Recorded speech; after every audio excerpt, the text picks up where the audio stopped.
गुरु, शिष्य और मीठा पानी। एक शिष्य अपने गुरु से सप्ताह भर की छुट्टी लेकर अपने गांव जा रहा था। तब गांव पैदल ही जाना पड़ता था।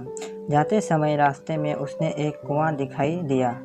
शिष्य प्यासा था, इसलिए उसने कुएं से पानी निकाला और अपना गला तर किया।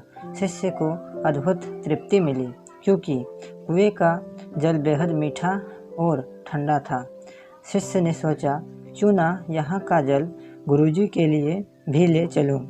उसने अपनी मशक भरी और वापस आश्रम की ओर चल पड़ा। वह आश्रम पहुँचा और गुरुजी को सारी बात बताई।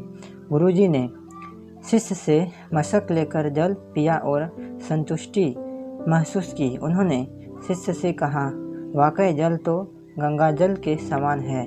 शिष्य को खुशी हुई। गुरुजी से इस तरह की प्रशंसा सुनकर शिष्य आज्ञा लेकर अपने गांव चला गया। कुछ ही देर में आश्रम में रहने वाला एक दूसरा शिष्य गुरुजी के पास पहुंचा और उसने भी वह जल पीने की इच्छा जताई। गुरुजी ने मशक शिष्य को दी। शिष्य ने जैसे ही घूंट भरा, उसने पानी बाहर कुल्ला कर दिया।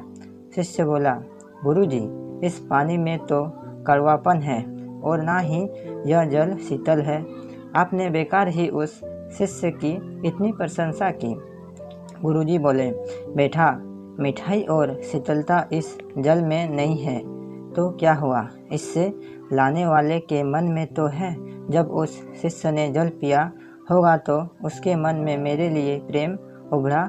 यही बात महत्वपूर्ण है। मुझे भी इस मशक का जल तुम्हारी तरह ठीक नहीं लगा, पर मैं यह कहकर उसका मन दुखी करना नहीं चाहता था। हो सकता है जब जल मशक में भरा गया तब वह शीतल हो और मशक के साफ न होने पर यहाँ तक आते आते जल वैसे नहीं रहा, पर इससे लाने के मन का प्रेम तो कम नहीं होता है ना। कहानी की सीख, दूसरों के मन को दुखी करने वाले बातों को काटा जा सकता है और हर बुराई में अच्छाई खोजी जा सकती है।